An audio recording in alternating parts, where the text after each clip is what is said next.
Good morning, and how the heck are you? Let's talk Royal Enfield Himalayan.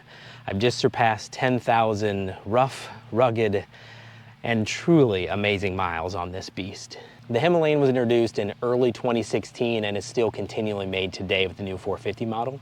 I want to talk about the 10,000 mile review for a few reasons. The Himalayan, for whatever reason, is kind of a controversial bike, what it can do, what it can't do, and I think there's a lot of misinformation out there. So let's get started.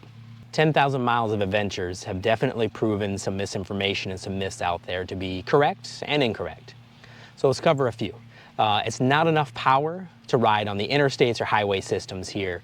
And that's not how I like to travel. But after just finishing the Mid-Atlantic BDR up to New York, it's about 11 hours of interstates back here to South Carolina, the only way for me to get back in a timely manner.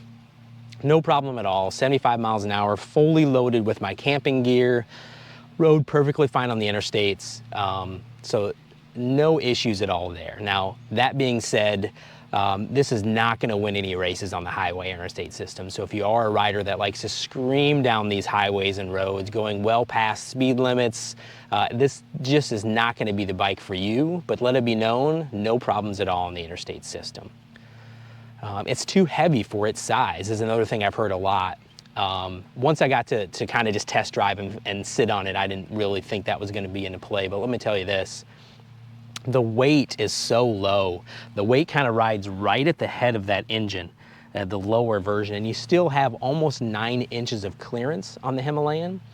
So the bike really just exudes comfort and confidence. Easy to ride. Center of gravity is so low, whether you're a beginner just getting started, a novice, or screaming into the expert level of off-roading adventure bikes. This is a very easy bike to ride, very easy bike to correct any issues you might be having in the dirt and the mud. Absolutely. It might be heavier than some for an adventure bike. This is kind of on the lighter side, but yeah, no issues whatsoever. Really, really comfortable to ride. One of my favorites. With its weight and suspension, it won't perform well in the deep, rutty mud and in the sand. Let me put that to rest. The Georgia Traverse and the Smoky 500, especially the Georgia Traverse, because we live close to it, we happened to take an adventure there last month. It was after 7 straight days of rain, just the way the scheduling worked. Thick, muddy Georgia clay, and if you're not familiar, it is a special little piece of surface to ride on. I could barely walk on some of it, and Draven here, the Himalayan, did perfectly fine on it, and that was even with tires that probably weren't aggressive enough for that weather as well. Sand. This is a special little guy. So here we have the South Carolina sand hills, but even more than that, I took the bike out to the Mojave and Sonoran Desert and rode some Jeep trails and did some riding over the winter. One of the Jeep trails, 27 miles of just crazy rock crawling and very deep sand. In some cases, when I had to stop to check my maps, put my foot down, the foot was, up past the ankle in immediate sand. So 10 to 18-inch sand constantly. No problem at all. The limiting factor on that ride was probably me and my skills. The Himalayan did perfect. So a couple myths to put to the side. That being said, it's not all roses and perfect. I've had a couple mechanical issues with the bike. The fuel pump went out. I'll put that video below in the description and at the end of this video here. I just got back on a 500-mile ride of the Trans-America Trail. Right after getting back down to civilization, if you will, the highway system, and getting gas, or stopping to get gas, the fuel pump started acting up. It was pretty hard to diagnose. That could have left me up in the mountains, but it did not. Royal Enfield and my dealer took care of it right away, but something you don't want to run into. To be fair, this is a 2022, manufactured probably 2020 or 2021. The fuel pump manufacturer, which is not Royal Enfield, supplies fuel pumps for 9 different manufacturers, and they all did have what's called COVID pumps. You might have ran into it, a higher defect rate on those. The opposite side of that, on the MA BDR, Mid-Atlantic BDR that I just finished, if you haven't seen those videos, I'll link them below as well. I did have a second fuel pump go out. created a very challenging and mentally tough day. I had to have my adventure buddy Barry and his bike tow me, get into a U-Haul, get it to a deal. It was interesting. So 2 fuel pumps have gone out. I mean, it is an adventure bike. You're out there for an adventure, maybe not that type.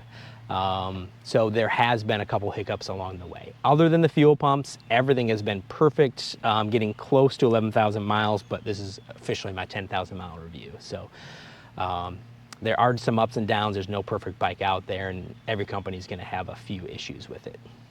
But overall, what we're looking at is 10,000 miles. So let's talk about those 10,000 miles. A bunch of adventures, 2 different trips on the Trans-America Trail, about 1,100 miles total.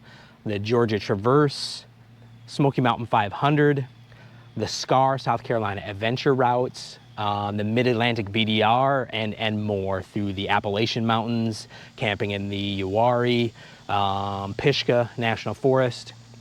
And all what this bike has given me and offered me has been absolutely epic. It has just been an amazing adventure. For me, again, like I mentioned, there's no perfect bike. This thing has been a home run. It's just so easy to ride, so easy to build confidence, and mud, sand, junk, rocks, rock crawl, it has done everything for me, and it has survived the interstate system just fine. Speaking about those adventures, now what can a adventure bike like this and the Himalayan do for you? So we can get to the trail on the highways and the interstate systems, have a ton of fun out there. Now, my bike usually doesn't look this clean. I got it all washed up for this review. Usually has a bunch of camping gear, dirt, and everything else on it, but it has been truly amazing. The little bit of the Trans-America Trail that I've done, roughly 1,100 miles, has been just epic on the East Coast here. I'm looking to do the whole thing in the next year or two. The Himalayan now, I know, will absolutely get me through that. Did my first BDR, and what an adventure, what an amazing experience that has been. All the way down to some real grit. That Georgia Traverse, after all of that rain, was just a muddy mayhem of craziness. I'd heard of the Georgia clay prior to going, and then going after a week of rain, it is a special little thing. For you adventure riders that ride a lot in Georgia, I give props to you. It was definitely challenging, but we made it through just fine. One of the best adventures, though, that just something crazy, when I took it out to the desert, the Sonoran Desert was great. The Mojave Desert Jeep Trail experience. So I did a couple 100 miles riding through the Mojave Desert, which was extremely challenging and a lot of fun. I hadn't been through that much sand before. The bike did good, and I got to build my skills a little bit. I did a Jeep Trail, 27 miles through the Mojave Desert, which was absolutely amazing. It was through a canyon, slot canyon, so you had to go up to it in the sand, dive down on some rocks, really thick sand.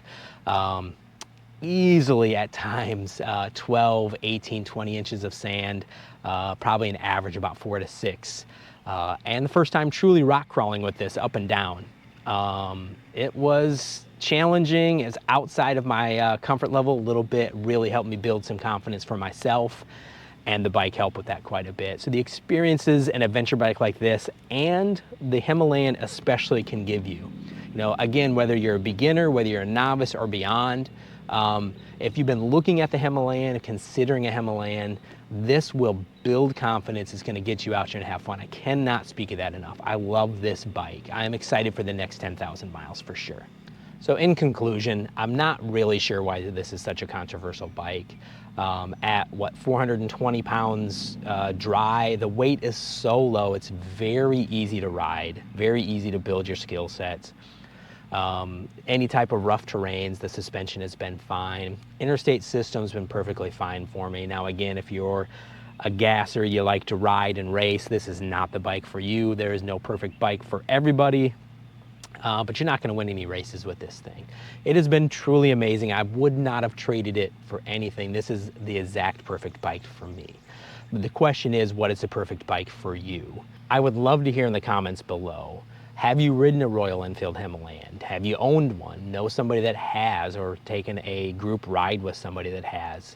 What are your or their thoughts on it? And are you considering buying one? Or have you not even heard of the Royal Enfield Himalayan? Which wouldn't surprise me for a few out there. Comment below, I'd love to hear your thoughts. That'll wrap up the review for us today. Don't forget to hit that like button. It's right down there. Go ahead. So easy, and it helps with his YouTube algorithms. Follow me for more adventure bike advice and reviews. And if you want to see that canyon ride up in the Mojave Desert, click right here. It's an absolute blast. I highly recommend it. I'll have some more videos about the Himalayan as well. Keep adventuring, guys. Have a fantastic night, and we'll see you on the next video.